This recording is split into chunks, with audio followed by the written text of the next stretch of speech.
দেশের বাজারে হঠাৎই কোনো না কোনো পণ্যের দাম বাড়ে, কিন্তু কমানোর ক্ষেত্রে গড়িমসি করেন ব্যবসায়ীরা। এ যেমন দীর্ঘদিন আলুর দাম কম থাকার পর ভরা মৌসুমে দাম গিয়ে ঠেকেছে হাফ সেঞ্চুরিতে। অভিযোগ, কোল্ড স্টোরে বেশি মজুত করে ছাড়ছেন কম, তাতেই চড়েছে বাজার। রোজায় ১৩০ টাকা ছুঁয়েছে ১ কেজি খেসারি ডালের দাম।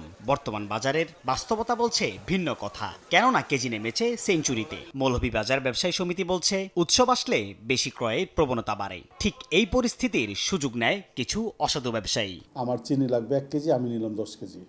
পেঁয়াজ লাগবে ২ কেজি, আমি নিলাম ২০ কেজি। নিত্য প্রয়োজনীয় জিনিসের প্রত্যেকটা আইটেমের মধ্যে আমাদের কারণেই আমরা জিনিসের দাম বাড়ায় দিই। এদিকে ব্যবসায়ীদের সবচেয়ে বড় সংগঠন এফবিসিসিআই বলছে ডলারের দামের তারতম্যের কারণে আমদানি নির্ভর পণ্য সবসময় দাম বেশি, তবে এখন বাজারে সরবরাহ বেশি, যার জন্য কমতে শুরু করেছে বিভিন্ন পণ্যের দাম। তো ভোক্তার এট এ টাইম চাহিদার কারণে এটা একটা কারণ বাজার কিছু বাড়ার। এখন ওটা শেষ হয়ে গেছে, এটা এখন আর নাই, যার জন্য প্রত্যেকটা পণ্যই এখন নিম্নমুখী হয়েছে বাজার। Mister white detergent powder, perfect পরিষ্কার প্রতিবার। ভোক্তাদের নিয়ে কাজ করা সংগঠন ক্যাব বলছে কৃত্রিমভাবে দাম বাড়ানোর জন্য সংকট তৈরি করে কিছু ব্যবসায়ী। আমদানি ও দেশীয় পণ্য মজুত করে মন গড়া দাম নির্ধারণ না করতে পারে, তার দিকে নজর দেওয়া জরুরি।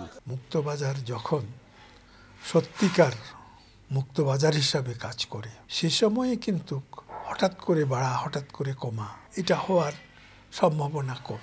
হঠাৎ করে চাহিদা যদি না বাড়ে, তাহলে অস্বাভাবিক হ্রাস বৃদ্ধির সম্ভাবনা কম। ঈদে রাজধানী কেন্দ্রিক মানুষের সংখ্যা এখন কম, তবে আগমন বাড়লে তার সুযোগে পণ্যের দাম যেন না বাড়াতে পারে, সেই দিকে খেয়াল রাখতে হবে প্রশাসনকে। সাইফুল ইসলাম, সময় সংবাদ, ঢাকা।